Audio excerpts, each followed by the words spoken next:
제 나이 올해 칠순입니다. 지난 4년 동안 손주를 돌보며 빨래하고 밥 짓느라 하루도 맘 편히 쉰 적이 없었습니다. 내가 조금 더 움직이면 그만큼 더 존중받을 수 있을 거라 생각했습니다. 하지만 그날 장을 보러 나갔다가 깜빡하고 에어컨 끄는 걸 잊었던 날이었습니다. 집에 돌아왔을 때 저를 맞이한 건 시원한 바람이 아니라 며느리의 차가운 한마디였습니다. 리모컨은 제가 좀 가지고 있을게요. 어머니도 이제 정신 좀 차리셔야죠. 며느리가 리모컨을 자기 주머니에 쑤셔 넣던 그 순간 저는 불현듯 깨달았습니다. 나는 이 집에 살고는 있지만 이 집에 속한 사람은 아니구나. 그날 밤 저는 울지도 따지지도 않고 아무 말도 하지 않았습니다. 그들은 제가 지난 수많은 날들처럼 억울함을 꿀꺽 삼켰을 거라 생각했겠죠. 하지만 다음날 퇴근하고 돌아온 그들은 현관문 앞에서 그야말로 경악을 금치 못했습니다. 제가 그런 일을 저지를 거라고는 꿈에도 생각 못했을 테니까요. 제 이름은 김영자. 올해 칠순입니다. 사람들은 말합니다. 칠순의 인생이란 늦은 오후에 따뜻한 찻잔 같아야 한다고. 세상사를 다 꿰뚫어 본 뒤에 오는 은은한 단맛과 평온함이 있어야 한다고 말이죠. 하지만 제 칠수는 한여름 정오의 아스팔트 길처럼 뜨거웠고 밟히고 볶이며 숨이 턱턱 막히는 삶이었습니다. 이 모든 것은 제가 아들 부부를 위해 손주를 봐주기 시작하면서부터였습니다. 금쪽 같은 내 손주 민우를 꼬박 4년이나 길렀습니다. 젖만 먹고 밤새 울어대던 픽덩이가 어느새 자라 당시를 외우고 저한테 말대꾸까지 하는 네 살배기 장난꾸러기가 되었죠. 이제 막 유치원 햇님반에 들어갔습니다. 이 4년, 일 400일이 넘는 시간 동안 저는 태엽 감는 시계처럼 저 자신을 위해 단 1초도 멈춰본 적이 없었습니다. 오늘은 예외였습니다. 민우가 처음으로 유치원에 등원하고 나니 집안이 갑자기 텅 비어버렸습니다. 아이를 보내고 텅 빈 거실에 혼자 서 있으니 왠지 모르게 당혹스러웠습니다. 참 묘한 기분이더군요. 4년 동안 팽팽하게 당겨져 있던 밧줄이 갑자기 툭 하고 풀린 것처럼 손과 발을 어디에 둬야 할지 몰랐습니다. 서울의 7월 더위는 마치 계모의 심술처럼 독했습니다. 저는 오늘 야근해야 하는 아들 지훈이와 요즘 들어 부쩍 안색이 안 좋은 며느리 혜진이를 위해 시장에 다녀오기로 했습니다. 열을 내리는데 좋다는 여주를 넣고 갈비탕을 푹 끓여줄 생각이었습니다. 오전 8시 반, 양손 가득 장바구니를 들고 시장에서 돌아오는 길. 골목 어귀에 들어서자 길바닥 전체가 열기를 뿜어내고 있었습니다. 아스팔트는 번들거리고 공기 중에는 플라스틱이 녹는 듯한 매캐한 냄새가 떠다녀 목이 탔습니다. 엘리베이터도 없는 낡은 빌라 5층을 걸어 올라가려니 다리가 후들거렸습니다. 복도는 찜통처럼 푹푹 쪘습니다. 숨을 헐떡이며 열쇠를 꺼내 문을 열려는 찰나 문득 에어컨 생각이 났습니다. 아침에 너무 급하게 나가느라 제 방 에어컨 끄는 걸 깜빡한 것 같았습니다. 문을 열자마자 찬 기운이 확 끼쳐왔습니다. 그건 기분 좋은 시원함이 아니라 마음까지 얼어붙게 만드는 뜬금없고 서늘한 냉기였습니다. 오늘 출근하지 않은 며느리 혜진이가 거실 소파에 앉아 팔짱을 낀 채 서리빨 같은 표정을 짓고 있었습니다. 눈빛은 마치 냉동 창고에 얼린 고기처럼 차가웠습니다. 그 아이의 손에는 무언가가 꽉 쥐어져 있었습니다. 바로 제 방 에어컨 리모컨이었습니다. 심장이 덜컥 내려앉으며 상황이 파악되었습니다. 혜진아, 어머니, 지금 전기세가 얼마인지 아세요? 사과하려던 말은 목구멍에 걸려버렸고 가시돋친 며느리의 질문이 제 입을 틀어막았습니다. 어머니라는 호칭조차 억지로 부르는 게 느껴졌습니다. 저는 멍하니 서 있다가 얼굴이 벌개져서 황급히 장바구니를 바닥에 내려놓고 손을 비비며 변명했습니다. 아이고, 미안하다 미안해. 내가 정신이 없어서 급하게 나가느라 깜빡했구나. 정말 미안하다. 다음엔 꼭 주의하마. 마치 잘못을 저지른 어린아이처럼 비굴하게 사과했습니다. 하지만 혜진이는 제 사과에도 표정 하나 풀지 않았습니다. 자리에서 일어나 제 앞으로 걸어오더니 위아래로 저를 훑어보았습니다. 마치 철없는 가정부를 심사하는 듯한 눈빛이었습니다. 그러고는 그 리모컨을 자신의 원피스 주머니에 쑥 집어넣었습니다. 어머니, 아무래도 건망증이 심해지신 것 같네요. 이 리모컨은 제가 보관할게요. 또 깜빡하시면 안 되니까 이참에 기억도 좀 하실 겸요. 정신 좀 차리세요. 정신 좀 차리세요. 그 말이 마치 5번의 따기처럼 제 뺨을 후려치는 듯 했습니다. 피부가 아픈 게 아니라 마음이, 그리고 연장자로서 남은 마지막 자존심이 쓰라렸습니다. 저는 이 집의 할머니가 아니라 주인에게 벌을 기다리는 하인이 된 기분이었습니다. 저는 멍하니 서서 분노로 일그러진 며느리의 젊은 얼굴을 바라보았습니다. 목구멍에 손뭉치가 걸린 것 같았습니다.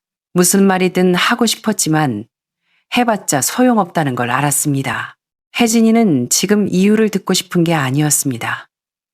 그 아이에게 필요한 건 화풀이할 대상, 그리고 자신의 행동을 정당화할 잘못이었습니다. 제가 입을 여는 순간 이 집에 간신히 유지되던 표면적인 평화는 산산조각 날 것입니다. 가운데 낀 아들이 곤란해질까봐 결국 저는 지난 수많은 날들처럼 참는 쪽을 택했습니다. 저는 허리를 굽혀 바닥에 둔 채소와 고기를 주섬주섬 챙겨 절뚝거리는 다리로 부엌으로 들어갔습니다. 제 등 뒤로 어머니 도와드릴게요 라는 말은 들리지 않았습니다. 대신 TV가 켜지는 소리와 예능 프로그램의 시끄러운 웃음소리만 들려올 뿐이었습니다. 그 리모컨은 단순한 기계장치가 아니었습니다. 이 집에서 제 위치를 보여주는 상징이었습니다. 그 순간 깨달았습니다.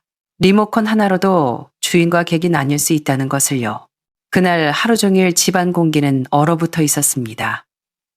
저녁 식사 시간, 분위기는 칼로 베어낼 수 있을 만큼 살벌했습니다. 오후 내내 푹 끓인 여주갈비탕은 국물이 맑고 고기가 부드럽게 익어 있었습니다.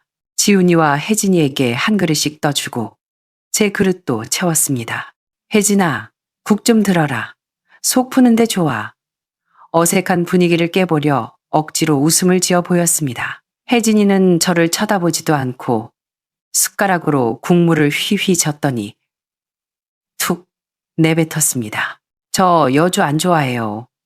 쓴맛 싫어요. 그러고는 국그릇을 옆으로 밀어버렸습니다. 제 얼굴에 미소가 굳어졌습니다. 예전에는 제가 해주는 이 탕을 제일 좋아한다고 했던 아이였습니다. 지훈이도 낌새를 채고 황급히 분위기를 수습하려 했습니다.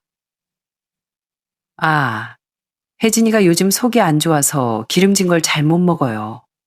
엄마, 신경 쓰지 마세요. 이리 줘요. 제가 2그릇 다 먹을게요.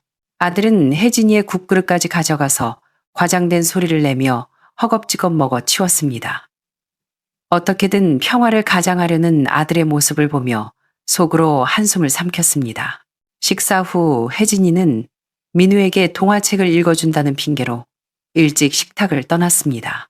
저는 부엌에서 설거지를 하다가 눈치 보며 들어와 돕는 지훈이에게 용기를 내어 리모컨 이야기를 꺼냈습니다. 지훈아, 최대한 목소리를 낮춰 거의 애원하듯 말했습니다. 그 리모컨 말이다. 네가 혜진이한테 잘 좀 말해줄 수 없겠니? 내가 깜빡한 건 잘못했다. 정말 내 건망증 탓이야. 하지만 그렇게 말하는 건, 그 말은 정말 가슴이 시리더구나. 지훈이는 한숨을 쉬었습니다. 제가 너무나 잘 아는 그 난처하고 귀찮다는 표정이었습니다. 엄마, 역시나 아들은 또 얼버무리기 시작했습니다. 혜진이랑 너무 따지지 마세요. 걔 성격 아시잖아요. 직설적이라 그렇지 악에는 없어요. 다 우리 집 잘 되라고 그러는 거예요. 요즘 회사 사정도 안 좋고 제 월급도 깎이고 집 대출금에 차 할부금, 민우 학비까지 나가니까 혜진이도 예민해서 그래요. 엄마가 어른이니까 좀 봐주세요. 이해해주세요. 네? 내일 내일 제가 기회 봐서 잘 이야기할게요. 또 내일입니다. 그 내일은 영원히 오지 않을 겁니다. 아들의 말을 듣고 있자니 그나마 남아있던 희망마저 싸늘하게 식어버렸습니다. 혜진이의 태도가 변한 게 경제적인 어려움 때문이라 칩시다. 하지만 집안 형편이 어렵다고 해서 그 화를 왜 늙은 시어머니한테 풉니까? 내가 4년 동안 아이 봐주면서 아껴준 베이비시터 비용이 목구멍까지 차오른 말들을 꿀꺽 삼켰습니다. 이 말마저 내뱉으면 이 얇은 평화조차 깨질까 두려웠기 때문입니다. 그날 밤 저는 한 발 더 물러서기로 했습니다. 내가 먼저 고개를 숙이면 혜진이의 화가 풀릴지도 모른다고 생각했습니다. 거실로 나가니 혜진이가 민우와 함께 만화를 보고 있었습니다. 저는 소파 옆에 쭈그리고 앉아 비굴할 정도로 낮은 목소리로 말했습니다. 혜진아, 오늘 나질은 애미가 잘못했다. 내가 깜빡해서 아까운 전기세만 날렸구나. 내가 사과하마. 이제 그만 화 풀어라. 응, 제 사과가 분위기를 좀 누그러뜨릴 줄 알았습니다.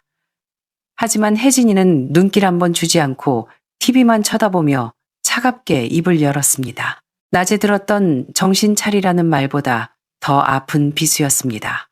어머니, 제가 깐깐하게 구는 게 아니에요. 전부터 말씀드렸지만 우리 생활 습관이 너무 안 맞아요. 그제야 TV 소리를 끄고 고개를 돌려 저를 쳐다보는데 눈빛에 억눌린 불만이 가득했습니다. 어머니 음식은 너무 짜서 민우 건강에 안 좋아요. 제가 사온 유기농 채소 벌레 먹은 게 건강한 거라며 대충 씻으시죠? 그리고 민우 데리고 놀이터 가서 꼬질꼬질한 애들이랑 모래 장난하게 두시잖아요. 요즘 바이러스가 얼마나 많은데 애가 병이라도 오마오면 어쩌려고 그러세요? 화장실 불은 하루에 몇 번이나 켜두시고 제가 몇 번을 말씀드렸어요. 혜진이의 지적 하나하나가 날카로운 칼날이 되어 저를 겨누었습니다. 제 생각은 4년 전 그날 오후로 돌아갔습니다. 지훈이와 혜진이가 저에게 서울로 올라와 손주를 봐달라고 부탁하러 강원도 고향집까지 내려왔던 날이었죠. 저는 그때 정중히 거절했었습니다. 나처럼 시골 생활에 익숙한 늙은이가 너희 젊은 애들이랑 생활 습관이 맞겠니? 괜히 집만 되고 불편해질 거다. 그때 두 사람이 입을 모아 했던 약속을 저는 또렷이 기억합니다. 혜진이는 웃으며 말했죠. 어머니, 무슨 그런 말씀을요. 와주시는 것만으로도 감지덕지죠. 습관이 다른 게 무슨 상관이에요. 천천히 맞춰가면 되죠. 지훈이도 거들었습니다. 맞아요, 엄마. 걱정 마세요. 가족끼리 무슨 계산을 해요. 알고 보니 그 모든 괜찮다는 말은 임시 방편이었습니다. 그 모든 맞춰감은 저 혼자만의 양보와 굴종이었습니다.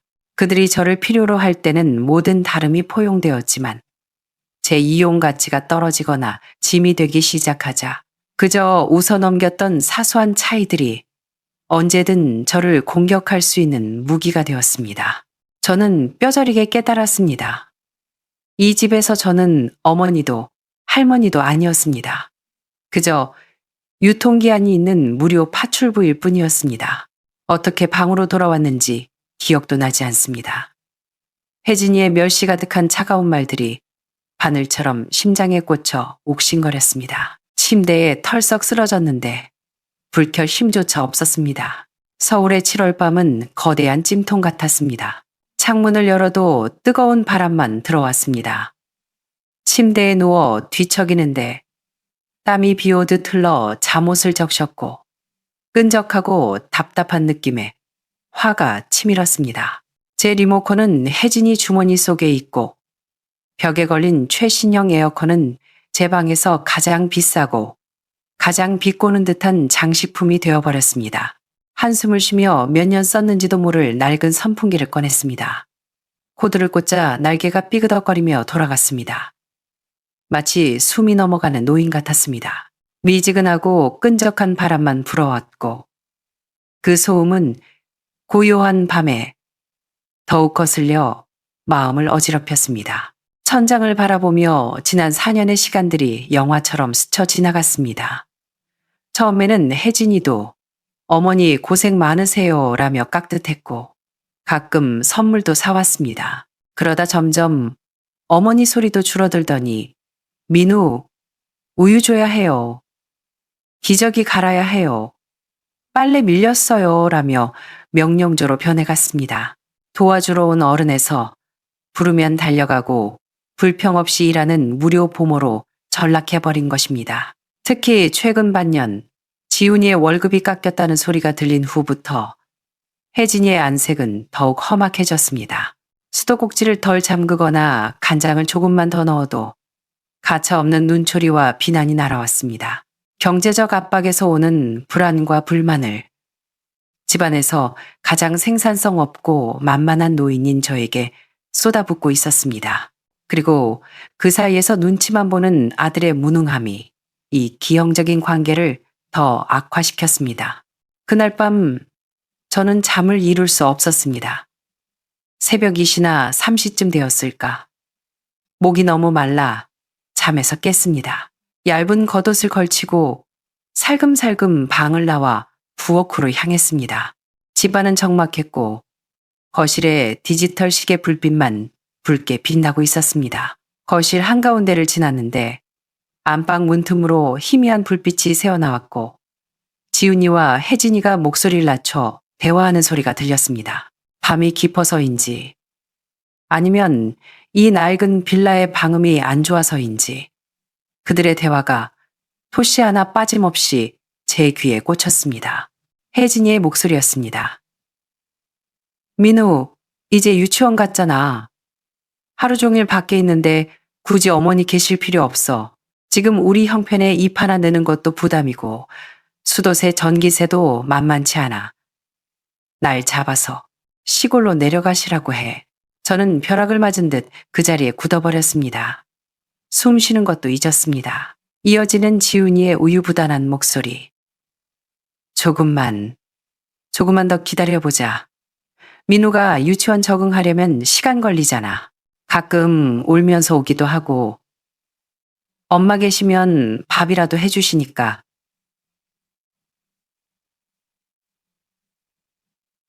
혜진아, 엄마 여기 계시는 거 나도 신경 쓰여 죽겠어. 당신 눈치 보여서 밥이 목구멍으로 넘어가는지 모르겠다고. 혜진이의 목소리가 날카로워졌습니다. 강지훈, 나 진짜 못 참겠어. 생활 습관도 안 맞는 노인네랑 더는 같이 못 살아. 어차피 민우 다 컸잖아. 이번 달 말에 무조건 보내. 안 그러면 우리 이혼해.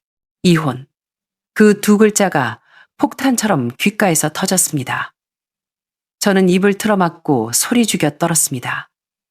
거실 어둠 속에 숨어 온몸이 차갑게 식어가는 걸 느꼈습니다. 잠시 후 침묵이 흘렀고 아들이 저를 지옥으로 밀어넣는 대답을 했습니다. 타협과 피로에 찌든 목소리였습니다.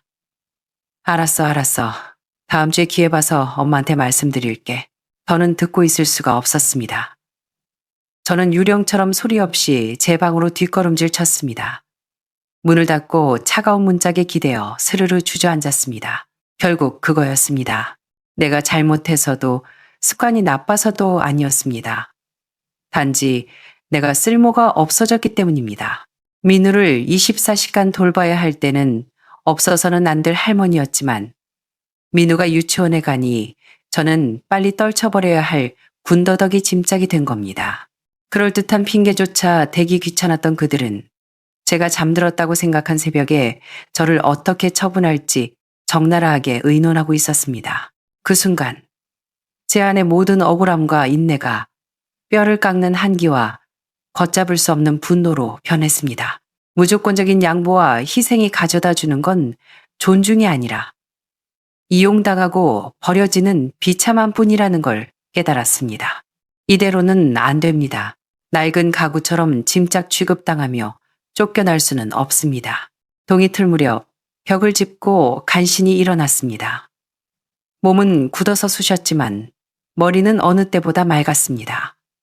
제 시선이 방 벽에 걸린 에어컨에 머물렀습니다. 과거에는 굳이 따지지 않았던 기억들이 홍수처럼 밀려왔습니다. 이 빌라를 살 때였습니다. 지훈이와 혜진이는 사회 초년생이라 모아둔 돈이 별로 없었죠. 자식들이 빚더미에 앉는 게 싫어서 저와 죽은 남편이 평생 모은 돈으로 인테리어 비용 대부분과 가전제품 비용을 전부 대줬습니다. 그때 우리는 그저 자식들이 잘 살기만 바랐습니다. 돌려받을 생각 따윈 없었습니다. 하지만 우리의 사랑과 희생이 담긴 이 물건들이 언젠가 저를 모욕하는 배경이 될 줄은 꿈에도 몰랐습니다. 대담한 계획이 머릿속에서 자라났습니다. 침대 및 여행 가방에서 먼지 쌓인 양철 과자 상자를 꺼냈습니다. 제 보물 상자였죠. 집안의 중요한 영수증과 서류가 다 들어있었습니다. 누렇게 바랜 종이 뭉치를 뒤적였습니다. 손가락이 떨렸습니다. 드디어 찾았습니다. 전파사 영수증과 카드 명세서, 비닐 파일에 잘 보관되어 있었습니다. 볼펜 글씨는 좀 흐려졌지만 구매 날짜, 품목, 금액, 그리고 가장 중요한 결제자 이름, 김영자 세 글자가 또렷했습니다. 그 얇은 종이 한 장이 천근만근 무겁게 느껴졌습니다. 이건 단순한 영수증이 아니었습니다. 제가 이 집을 위해 헌신했다는 증거이자 그들이 잊어버린 공로장부였으며 제 존엄을 지킬 가장 날카로운 무기였습니다. 새벽 6시 아들 부부는 아직 잠들어 있었습니다. 저는 휴대폰을 들어 익숙한 번호를 눌렀습니다. 여보세요? 영자 씨? 이 아침에 무슨 일이야? 사별한 남편의 의형제이자 서울에서 수십 년 전파사를 운영하는 장 사장님이었습니다. 장 사장님, 이른 시간에 미안해요. 제 목소리는 감정 하나 없이 차분했습니다. 부탁할 게 있어서요. 우리 사이에 무슨 부탁이야. 말만 해. 오늘 아침 9시쯤 기사 2명 데리고 지훈이네 집으로 좀 와줘요. 잠시 말을 멈췄다가 한 글자 한 글자 또박또박 말했습니다. 내가 사줬던 에어컨 세대 싹 다 떼어가 주세요. 수화기 너머로 침묵이 흘렀습니다. 장 사장님도 놀랐겠죠. 하지만 묻지 않고 묵직하게 대답했습니다. 알겠네. 9시에 내가 직접 감세. 전화를 끊자 가슴속 큰 돌덩이가 내려간 듯 했습니다. 통화 버튼을 누른 순간 이 집과는 돌이킬 수 없는 강을 건넜다는 걸 알았습니다. 70안 아들 부부는 여느 때처럼 제가 차려준 아침을 허겁지겁 먹고 출근했습니다. 8시 민우를 유치원 버스에 태워보내며 손을 흔들었습니다. 모든 일과를 마치고 곧 남의 집이 될 이곳으로 돌아와 마지막 정리를 시작했습니다.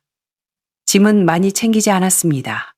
제 옷 몇 벌과 추억이 담긴 양철 상자만 작은 캐리어에 담았습니다. 그리고 거실 TV 장식장 위에 미리 써둔 편지를 가장 잘 보이는 곳에 올려두었습니다. 내용은 간단했습니다. 지훈아, 혜진아, 어젯밤 너희 대화를 다 들었다. 내가 쓸모없어져서 시골로 쫓겨날 거라면 떠나기 전에 내 물건은 내가 챙겨가마. 이 에어컨 3대 내가 돈 내고 산 거다. 영수증도 다 있다. 이제 원주인에게 돌려놓으려 한다. 이게 너희에게 가르치는 첫 번째 수업이다. 물건은 주인에게 4년 동안 손주 키우고 집안일하며 공은 없어도 고생은 했다. 그런데 너희는 사는 게 힘들다고 그 불만과 모욕을 나한테 쏟아부었지. 이게 두 번째 수업이다. 존중. 이 집에서 더는 못 있겠다. 손주 유치원 보냈으니 할 도리는 다 했다. 앞으로의 날들은 너희 부부 몫이다. 이게 세 번째 수업이다. 성장. 엄마 김영자 씀. 구시정가. 초인종이 울렸습니다. 장 사장님이 파란 작업복을 입은 젊은 기사 2명과 함께 공구 가방을 들고 서 있었습니다. 영자 씨, 제 발치에 놓인 캐리어를 보며 장 사장님의 눈빛이 흔들렸지만 그는 고개를 끄덕였습니다. 장 사장님, 번거롭게 해서 미안해요. 영수증을 보여주며 위치를 알려주었습니다. 거실, 안방, 그리고 내 방거, 이 세대요. 알겠네. 철거 작업이 시작되었습니다. 드릴 소리가 적막한 집안을 찢어놓았습니다. 기사들은 능숙했습니다. 1시간도 안 되어 에어컨 세대의 실내기와 실외기가 모두 뜯겨나갔습니다. 거실 벽에는 TV가 걸렸던 자리만큼 큰 빈 공간이 생겼고 방 벽에는 배관이 지나갔던 패탄 구멍만이 흉터처럼 남았습니다. 그 구멍들을 보는데 마음이 고요했습니다. 마지막 실외기를 트럭에 실을 때 장 사장님이 물었습니다. 영자 씨, 어디 갈 데는 있고 정 없으면 우리 집으로 가세. 저는 고개를 저으며 씁쓸하게 웃었습니다. 고마워요, 장 사장님. 친구네 집에 며칠 묵기로 했어요. 걱정 말아요. 장 사장님이 주머니에서 지폐 몇 장을 꺼내 쥐어주려 했지만 거절했습니다. 철거비는 나중에 입금할게요. 마음만 받을게요. 장 사장님을 보내고 캐리어를 끌고 현관문을 나섰습니다. 마지막으로 집을 뒤돌아보았습니다. TV 셋톱박스 불빛, 어질러진 장난감, 덜 씻긴 그릇들. 문을 닫는 순간 슬픔이 아니라 시원함이 느껴졌습니다. 무거운 물통을 짊어지고 걷다가 드디어 내려놓고 물 한 모금 마시는 기분이랄까요. 건물을 나서니 아직 해가 완전히 뜨지 않아 습하고 시원한 바람이 불어왔습니다. 인공바람이 아닌 자연의 바람이 얼굴을 스치니 살 것 같았습니다. 오후 5시 해가 뉘엿뉘엿 질 무렵 지훈이와 혜진이는 아이를 데리고 지친 몸을 이끌고 귀가했습니다. 평소라면 밤 냄새가 났겠지만 오늘은 기괴할 정도로 조용한 집이 그들을 맞았습니다. 민우가 방으로 뛰어들어갔고 지훈이는 습관적으로 불을 켰습니다. 혜진이는 덥다며 에어컨 리모컨을 찾으려다 벽을 보고 비명을 질렀습니다. 벽이 비어 있었습니다. 거실도, 안방도, 작은 방도. 에어컨이 있던 자리에 뻥 뚫린 구멍과 덜렁거리는 전선만 남아 있었습니다. 엄마 어디 갔어? 지훈이가 저를 찾았습니다. 혜진이는 사색이 되어 TV 장식장으로 다가갔고 조약돌로 눌러놓은 편지를 발견했습니다. 손을 떨며 편지를 읽어 내려가던 혜진이의 얼굴이 흑빛이 되었습니다. 어머니가 에어컨을 떼어갔어. 혜진이가 악을 썼습니다. 지훈이도 편지를 뺏어 읽더니 손을 떨기 시작했습니다. 말도 안 돼. 어떻게 이럴 수가. 미쳤나 봐. 제정신이야? 가전제품을 떼어가? 여길 뭘로 보고? 가셨어. 엄마가 떠나셨다고. 지훈이는 믿을 수 없다는 듯 중얼거렸습니다. 어제 우리 얘기 들으셨대. 혜진이가 주저앉으며 벽에 구멍을 가리키고 소리쳤습니다. 이제 어떻게? 서울 이 날씨에 에어컨 없이 어떻게 자? 민우 땀띠 난단 말이야. 어머니 진짜 너무하시네. 어떻게 이렇게 독해. 그때 지훈이가 폭발했습니다. 편지를 구겨 바닥에 내동댕이 쳤습니다. 너야말로 양심이 있어? 어제 네가 그딴 소리만 안 했어도 리모컨만 안 뺏었어도 엄마가 이러셨겠냐고. 뭐? 당신 엄마 쓸모없다며? 이제 누가 밥하고 청소해? 다 당신이 할 거야. 공동의 적이었던 제가 사라지자 부부 사이에 쌓여있던 갈등이 찜통더위 속에서 폭발했습니다. 고성방가와 울음소리가 집에 메아리 쳤습니다. 제가 떠난 후 그 집은 비로소 진짜 뜨거워지기 시작했습니다. 그 후 며칠간 지훈이와 혜진이는 생지옥을 맛봤습니다. 에어컨 없는 서울의 빌라는 거대한 오븐이었습니다. 세 식구가 거실 바닥에 모여 낡은 선풍기 한 대에 의지해 잠을 청했지만 열대야에 잠들 수 없었습니다. 민우는 땀띠가 나서 밤새 울어댔고 저녁밥 해줄 사람이 없어 매일 배달 음식을 시키느라 생활비는 눈덩이처럼 불어났습니다. 가장 큰 문제는 민우의 유치원 등하원이었습니다. 봐줄 사람이 없으니 부부가 번갈아 반차를 써야 했고 집안 꼴은 돼지우리가 되었습니다. 그들은 제게 미친 듯이 전화를 걸었지만 저는 휴대폰을 꺼뒀습니다. 친척들에게 묻고 강원도 고향집까지 찾아갔지만 저를 찾을 수 없었죠. 저는 친구 집에 머물며 외부와 단절된 채 온전한 휴식을 취했습니다. 공원을 산책하고 서점에 가고 은퇴 후 누렸어야 할 자유를 만끽했습니다. 일주일 뒤 휴대폰을 켰습니다. 수백 통의 부재중 전화와 메시지가 쏟아졌습니다. 처음엔 어머니 너무하세요. 에어컨 때문에 손자를 버려요. 같은 원망이었지만 나중엔 어머니 제발 돌아와 주세요. 잘못했어요. 혜진이도 반성하고 있어요. 에어컨 다시 달아드릴게요. 라는 애원으로 바뀌어 있었습니다. 저는 답장하지 않았습니다. 통쾌하지도 원망스럽지도 않았습니다. 그저 마음이 무거웠습니다. 저는 장 사장님을 통해 아들 부부를 전파사로 불렀습니다. 집으로 돌아가고 싶지도 고향집에서 재판하고 싶지도 않았습니다. 모든 게 시작된 이곳, 에어컨을 샀던 이곳이 계산을 끝내기에 가장 적당했습니다. 전파사에 들어선 두 사람은 몰골이 말이 아니었습니다. 지훈이는 다크서클이 턱까지 내려왔고 혜진이는 머리가 헝클어진 채 도끼는 빠지고 불안감만 가득했습니다. 엄마, 지훈이가 달려와 제 손을 잡으려 했습니다. 어디 계셨어요? 걱정해서 죽는 줄 알았잖아요. 저는 대답 없이 의자에 앉아 그들을 바라보았습니다. 혜진이도 고개를 숙이고 다가왔습니다. 어머니, 죄송해요. 제가 말이 심했어요. 리모컨 뺏은 것도 무시한 것도. 제발 돌아와 주세요.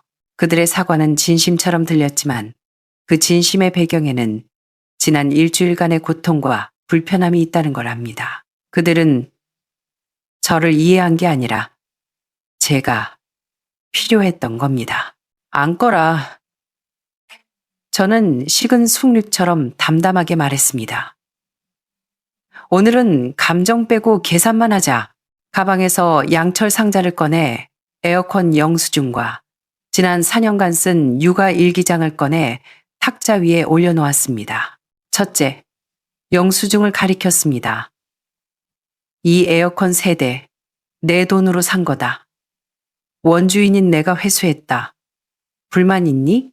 두 사람은 고개를 숙인 채 아무 말도 못했습니다. 둘째, 일기장을 펼쳤습니다. 민우가 뭘 먹고 언제 자고 아플 때 병원 간 기록이 빼곡했습니다.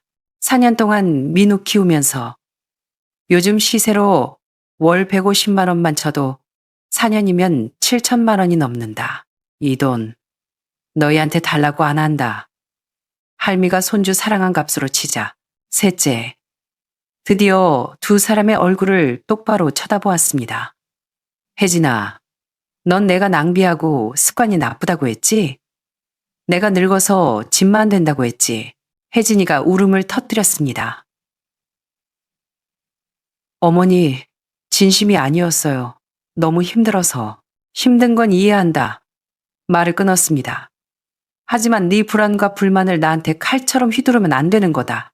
그건 존중의 문제야. 그리고 지훈이 너 아들을 보았습니다. 넌 이 집 가장이고 아빠다. 아내가 네 엄마한테 칼을 꽂을 때 넌 뒤에 숨었어. 그게 비겁하다는 걸 이제 알겠니?